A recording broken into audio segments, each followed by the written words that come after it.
भाग 50 लाल खोपड़ी की दस्तक the arrival of red skull. रात के 2 बजे बज रहे थे। शहर सो रहा था, लेकिन दिल्ली के बाहरी इलाके में स्थित उस पुराने गोदाम के अंदर एक अलग ही दुनिया जागी हुई थी। आदिवासी कारीगरों के लिए समय का कोई मतलब नहीं था। उनके लिए काम एक लय रिदम थी। वे एक धुन में काम कर रहे थे। हथौड़ों की ठक ठक, वेल्डिंग मशीनों की सुन सुन और भारी धातुओं के टकराने की आवाजें मिलकर एक औद्योगिक संगीत बना रही थी। मुखिया ने काम को टोलियों में बांट दिया था। एक ग्रुप पुर्जे जोड़ रहा था, दूसरा पॉलिश कर रहा था और तीसरा तारों वायरिंग का काम देख रहा था। तभी गोदाम के बाहर का शांत माहौल चीख उठा। स्क्रीच। टायरों के घिसटने की तीखी आवाज ने रात की खामोशी को चीर दिया। गोदाम का मुख्य लोहे का गेट एक जोरदार टक्कर से टेढ़ा होकर खुल गया। 3 काले रंग की भारी भरकम एसयूवी, स्कॉर्पियो और फॉर्च्यूनर और 4 बुलेट बाइक्स धूल उड़ाती हुई कंपाउंड के अंदर घुस आईं। उनकी हेडलाइट्स की तेज रोशनी, हाई बीम, सीधे गोदाम के शटर पर पड़ी, जिससे अंदर काम कर रहे कारीगरों की आंखों में चकाचौंध हो गई। गाड़ियों के दरवाजों पर खून जैसे लाल रंग से रेड स्कल, एक खोपड़ी का निशान बना था।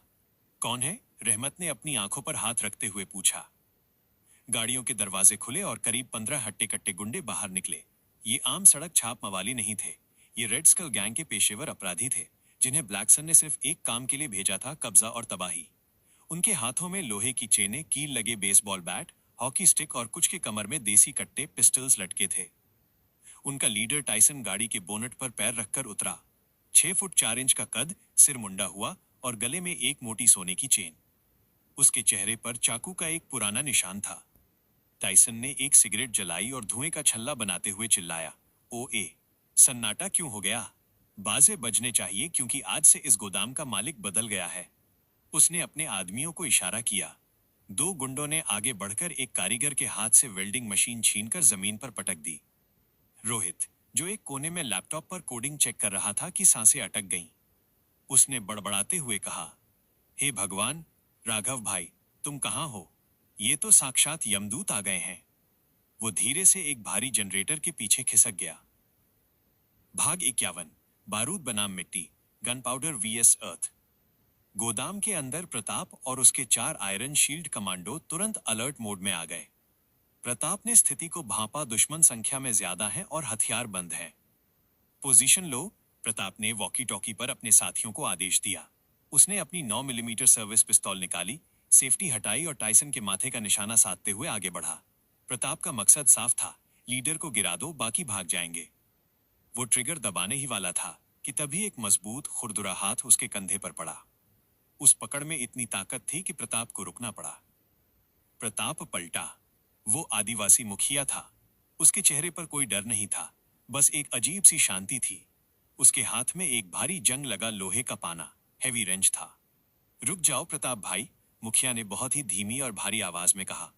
मुखिया जी, पीछे हटिए, प्रताप ने कड़े स्वर में कहा। ये शहर के गुंडे हैं, ये बातचीत करने नहीं आए हैं। अगर मैंने गोली नहीं चलाई तो ये हमें मार डालेंगे। मुखिया ने सिर हिलाया।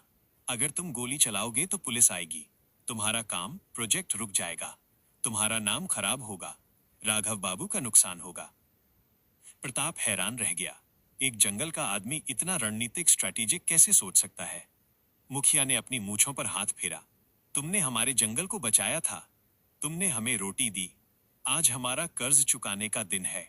तुम अपने बारूद को बचा कर रखो। इन शहर के चूहों के लिए हम जंगल के शेर ही काफी हैं। प्रताप ने मुखिया की आंखों में देखा। वहां उसे मजदूर नहीं, बल्कि एक योद्धा दिखाई दिया। उसने धीरे से अपनी गन नीचे की और होल्स्टर में रख दी। ठीक है मुखिया जी, प्रताप ने सम्मान से कहा। मैदान आपका है, लेकिन अगर जरूरत पड़ी तो मेरी गोली दूर नहीं है। भाग 52 गलतफहमी का शिकार, द डेडली मिसकैलकुलेशन। मुखिया अपने 50 साथियों के साथ धीरे धीरे रोशनी में आया। उनके कपड़े मैले थे, बाल बिखरे थे और पैर नंगे थे। टाइसन और उसके गुंडे ये देखकर जोर जोर से हंसने लगे। अरे भाई देखो, टाइसन ने अपने पेट को पकड़कर हंसते हुए कहा।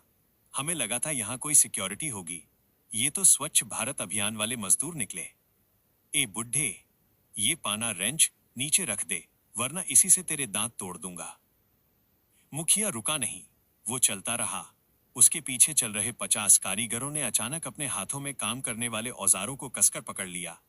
किसी के हाथ में भारी हथौड़ा था, किसी के पास तीखी छेनी चिजल तो किसी के पास गैस कटर। शहर की हवा और एस बड़ी ई की ठंडक ने तुम्हें कमजोर कर दिया है, मुखिया ने अपनी ठेठ आदिवासी बोली में कहा। टाइसन को शब्द समझ नहीं आए, लेकिन उस आवाज की गूंज वाइब्रेशन ने उसकी हंसी रोक दी।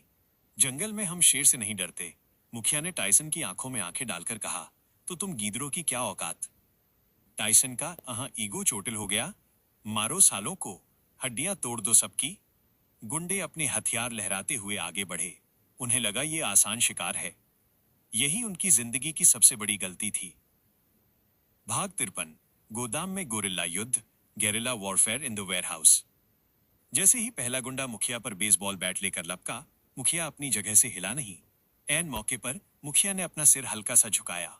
बैट हवा में घूम गया। अगले ही पल मुखिया ने उस भारी पाने रेंच का एक सधा हुआ वार उस गुंडे के घुटने की कटोरी नी कैप पर किया। कड़क, हड्डी टूटने की वो सूखी भयानक आवाज पूरे गोदाम में गूंज गई। गुंडा चीखता हुआ वहीं ढेर हो गया। इसके बाद जो हुआ वो कोई साधारण लड़ाई नहीं थी। आदिवासियों ने गोदाम को ही अपना जंगल बना लिया था। एक, ऊंचाई का फायदा। आदिवासी कारीगर जो ताड़ के पेड़ों पर चढ़ने में माहिर थे, पलक झपकते ही गोदाम के ऊंचे रैक्स और लोहे के बीम पर चढ़ गए। नीचे खड़े गुंडे समझ ही नहीं पाए कि हमला कहां से हो रहा है। एक आदिवासी ऊपर से कूदा, सीधे एक गुंडे के कंधों पर। उसने अपनी मजबूत जांघों से गुंडे की गर्दन जकड़ ली और उसे जमीन पर पटक दिया। दो, औजारों का इस्तेमाल। दो गुंडे भाग रहे थे। तीन आदिवासियों ने मिलकर एक अधूरे बने रोबोट की भारी बाजू मैकेनिकल आर्म उठाई। हैया हो, चिल्लाते हुए उन्होंने उस लोहे की बाजू को एक बल्ले की तरह घुमाया। धड़ाम, दोनों गुंडे हवा में उड़ते हुए 10 फीट दूर तेल के ड्रमों पर जा गिरे। तीन, आग का डर। एक गुंडे ने चाकू निकाला और एक छोटे आदिवासी लड़के को कोने में घेर लिया। गुंडा हंस रहा था, लेकिन उसे नहीं पता था कि लड़के के हाथ में क्या है। लड़के ने वेल्डिंग टॉर्च का वॉल्व खोला और लाइटर जला दिया। फूफ, नीली आग की एक तेज लपट गुंडे के चेहरे के पास से गुजरी। उसकी भौहें, आईब्राउज जल गईं। वो डर के मारे पीछे हटा, ठोकर खाई और स्क्रैप के ढेर में गिर गया। रोहित, जो मशीन के पीछे से ये सब देख रहा था, अपनी आंखों पर विश्वास नहीं कर पा रहा था। ओ भाई साहब, रोहित बुदबुदाया। ये मजदूर नहीं है, ये तो निंजा है। प्रताप सर को तो ऐसे ही पैसे दे रहे हैं हम, असली सिक्योरिटी तो ये लोग हैं। भाग 54। टाइसन का अंत, the fall of the giant. 5 minute के अंदर नजारा बदल चुका था। टाइसन के 10-12 आदमी जमीन पर पड़े कराह रहे थे। कुछ बेहोश थे, कुछ की हड्डियां टूट चुकी थीं। अब सिर्फ टाइसन खड़ा था, अकेला। वो हाँफ रहा था, उसका पसीना छूट रहा था। उसके सामने मुखिया और उसके 50 साथी एक घेरा बनाकर खड़े थे। टाइसन घबराहट में पीछे हटा। उसका हाथ अपनी कमर पर गया और उसने अपना देसी कट्टा गन निकाल लिया। पीछे हटो, टाइसन चिल्लाया। उसका हाथ कांप रहा था। अगर कोई आगे बढ़ा तो भेजा उड़ा दूंगा। भीड़ रुक गई। गोली के सामने लाठी नहीं टिकती। टाइसन के चेहरे पर फिर से एक क्रूर मुस्कान आई। अब आया ऊंट पहाड़ के नीचे। अब मैं तुम सबको। सन, हवा चीरने की आवाज आई। अंधेरे कोने से एक आदिवासी ने एक नुकीला सरिये का टुकड़ा शार्पन रॉड भाले की तरह फेंका था। निशाना अचूक था। सरिया सीधे टाइसन की कलाई रिस्ट पर जाकर लगा। आह! टाइसन चीखा। कट्टा उसके हाथ से छूटकर दूर जा गिरा। मुखिया धीरे धीरे उसके पास गया। टाइसन, जो 6 फुट का दैत्य था, अब दर्द और डर से छोटा लग रहा था। मुखिया ने बिना कुछ बोले टाइसन का कॉलर पकड़ा। एक 60 साल के बूढ़े आदमी ने एक जवान पहलवान को जमीन से 2 इंच ऊपर उठा दिया। ये राघव भाई का घर है, मुखिया ने बहुत धीमी आवाज में कहा, जो टाइसन की रीढ़ में सिहरन पैदा कर गई। यहाँ हम लोहे को पिघलाकर आकार देते हैं। तू तो सिर्फ मांस का लोथड़ा है। अगर दोबारा यहाँ दिखा तो हम तुझे वेल्डिंग मशीन का हिस्सा बना देंगे। मुखिया ने उसे एक जोरदार धक्का दिया। टाइसन लड़खड़ाता हुआ गेट की तरफ गिरा। भाग 55। भागते भूत, द रिट्रीट। भागो, टाइसन चिल्लाया। वो अपनी इज्जत, हथियार और हिम्मत सब कुछ वहीं छोड़ चुका था। उसके जो गुंडे चल सकते थे वे अपनी गाड़ियों की तरफ लपके। जो नहीं चल सकते थे उन्हें घसीटते हुए ले गए। इंजन स्टार्ट हुए और वे गाड़ियां लेकर ऐसे भागे जैसे पीछे साक्षात मौत पड़ी हो। गोदाम के अंदर से एक साथ हुंकार उठी, जय। आदिवासियों ने अपने औजार हवा में लहराए। ये उनकी जीत थी, उनकी जमीन की जीत थी। प्रताप आगे आया। उसने अपनी गन अंदर रखी और धीरे धीरे तालियां बजानी शुरू की। मान गए मुखिया जी, प्रताप ने मुस्कुराते हुए कहा। मैंने सालों कमांडो ट्रेनिंग ली है, कई मिशन किए हैं, लेकिन आज आपने जो कोऑर्डिनेशन दिखाया वो मिलिट्री लेवल का था। मुखिया ने अपना पाना रेंच वापस बेल्ट में खोसा और माथे से पसीना पोंछा। साहब, जंगल हमें सिखाता है कि झुंड में कैसे शिकार करते हैं। हथियार नहीं लड़ते, जिगर लड़ता है। अनन्या जो अब तक सांस रोके खड़ी थी, राहत से कुर्सी पर बैठ गई। ये रेड स्कल वाले थे। इसका मतलब ब्लैक सन को हम पर शक हो गया है। राघव को पता चला तो वो बहुत गुस्सा होगा। राघव को अभी बताने की जरूरत नहीं है, प्रताप ने संजीदगी से कहा। उसका ध्यान नहीं भटकना चाहिए। यहाँ का किला हमारे इन दोस्तों ने संभाल लिया है, अब हमें बस अपना काम पूरा करना है। भाग 56, राघव की वापसी का संकेत, द अवेकनिंग ऑफ द सन। उसी पल दिल्ली से हजारों मील दूर हिंद महासागर के बीच इंसुला एस्ट्रा पर राघव एक लावा चेंबर में पद्मासन मेडिटेशन पोज में बैठा था। उसके चारों तरफ अत्यधिक गर्मी थी, लेकिन उसे पसीना नहीं आ रहा था। उसके शरीर से एक नारंगी आभा, ऑरेंज ऑरा निकल रही थी, जो कमरे की रोशनी को भी फीका कर रही थी। अचानक उसकी आंखें खुली। उसकी पुतलियां प्यूपिल्स अब काली नहीं थीं। उनके अंदर पिघले हुए सोने जैसा एक स्थायी नारंगी घेरा बन गया था। उसे कुछ महसूस हुआ था, एक कंपन। सर, तरुण की डिजिटल आवाज स्पीकर पर गूंजी। दिल्ली से रिपोर्ट आई है, गोदाम पर रेड स्कल ने हमला किया था। राघव का शरीर तनाव में आ गया। उसके बैठते ही जिस पत्थर पर वो बैठा था उसमें दरार आ गई। क्या रोहित और अनन्या ठीक हैं? जी सर, तरुण ने कहा, लेकिन आपकी हाईटेक सिक्योरिटी टीम ने नहीं, बल्कि आपके आदिवासी दोस्तों ने हमलावरों को खदेड़ दिया। कोई जनहानि नहीं हुई। राघव के चेहरे पर एक सुकून भरी, गर्वित मुस्कान आई। उसने अपनी मुट्ठी खोली और हथेली से निकलती गर्मी को देखा। मुझे पता था, वो लोग सोने के दिल वाले लोहे के इंसान हैं। उन्होंने अपना फर्ज निभाया। अब मेरी बारी है।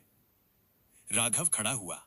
सामने एक कांच के केस में उसका नया सूट रखा था, द सोलारिस सूट। यह सूट काले नैनो फाइबर का बना था, जिस पर सुनहरी नसें वेन्स बनी थीं। यह सूट उसकी अनियंत्रित गर्मी को सोख कर उसे लेजर बीम या शॉकवेव में बदल सकता था। तैयारी करो तरुण, राघव ने सूट की तरफ बढ़ते हुए कहा। रोबोट्स बनने वाले हैं। रेड स्कल तो बस एक प्यादा था जिसे पिटने के लिए भेजा गया था। अब ब्लैक सन का वजीर अपनी चाल चलेगा। मुझे दिल्ली वापस जाना है और इस बार एंट्री धमाकेदार होगी। उसने अपनी मुट्ठी भींची और पूरा कमरा उसकी शक्ति से थर्रा गया। कहानी का विश्लेषण, अब राघव के पास न सिर्फ एक हाईटेक आर्मी है, बल्कि एक वफादार मानव सेना आदिवासी भी है।